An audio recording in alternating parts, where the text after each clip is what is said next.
নমস্কার, আমি অরিন্দম নিয়ে চলে এসেছি এ কাপ অফ নিউজের প্রথম এপিসোড। আজকে গণেশ চতুর্থী। আমরা বলেছিলাম আপনাদেরকে এ কাপ অফ নিউজটা এরকম একটা নিউজ হবে যেরকম এক কাপ চা যেরকম আপনাকে ভীষণ আনন্দ দেয়, রসনা তৃপ্তির জন্য আমরা চা পান করি, ঠিক সেই রকমই আমরা এই কাপ অফ নিউজের চেষ্টা করব আপনাদেরকে নতুন ধরনের খবর পরিবেশন করতে, এবং সেটাও একটু অন্যভাবে খবরের ভেতরকার খবর নিয়ে পরিবেশন করতে। আজকে গণেশ চতুর্থী, আজকে আমাদের প্রথম এপিসোড।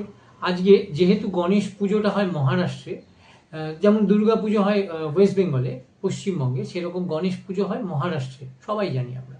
তো আজকের এপিসোডে আমরা নিয়ে আসছি গণেশ চতুর্থীর দিনকে মহারাষ্ট্রিয়ানরা কি কি বিশেষ খাবার পছন্দ করে। যেহেতু মহারাষ্ট্রে আজ এই মাস ধরে, সারা মাস ধরে ওরা গণেশ পুজোটাকে উৎসবের আকারে পালন করে, যেরকম আমরাও দুর্গাপুজো এক মাস ধরে, আমাদের দুর্গাপুজোর মরশুম চলে আসছে আস্তে আস্তে, আমরাও এই এক মাস ধরে দুর্গাপুজোর নানান রকমভাবে পালন করি, ঠিক সেই রকমই গণেশ পুজোতেও ওরা এক মাস ধরে পালন করে, এবং ওরাও নানান ধরনের খাবার খায়।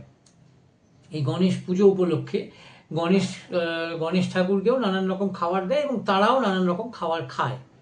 তো আমরা আজকের এপিসোডে মহারাষ্ট্রিয়ানদের খাওয়ার রসনা তৃপ্তির বিষয় নিয়ে আলোচনা করব। কি ধরনের খাবার ওরা পছন্দ করে সেটা, যদিও ওদের খাবারটা বেশিরভাগই গণেশ পুজো নিয়েই থাকে।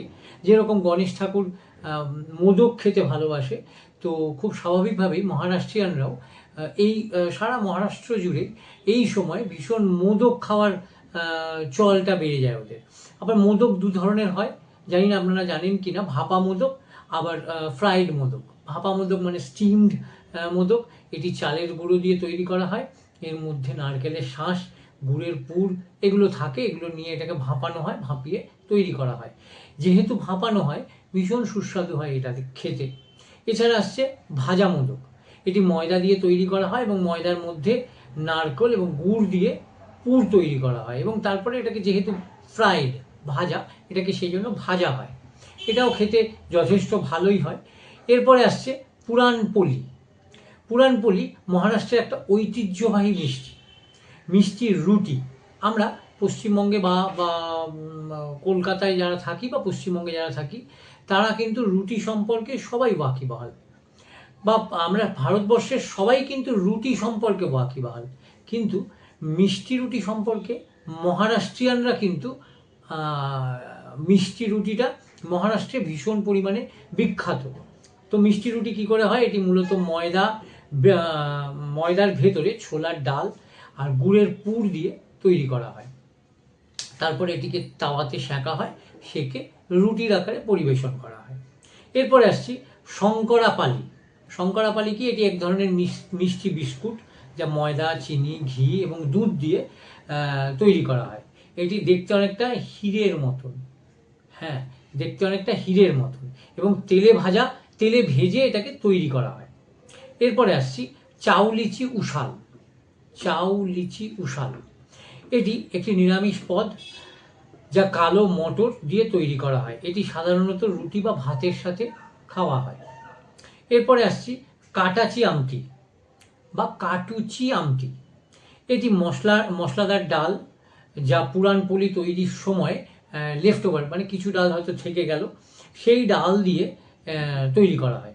এটি টমেটো এবং বিভিন্ন মশলা দিয়েও বানানো হয়।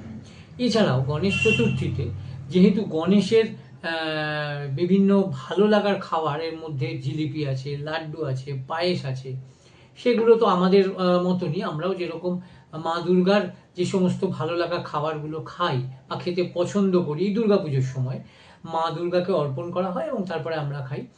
মহারাষ্ট্রিয়ানরাও গণেশের পছন্দসই, এই সময় তাদের রসনাটা গণেশের পছন্দের রসনা আকার নেয়। তাই এই লাড্ডু, জিলিপি, পায়েস, মোদক এগুলো কিন্তু ওদের রসনার মধ্যেও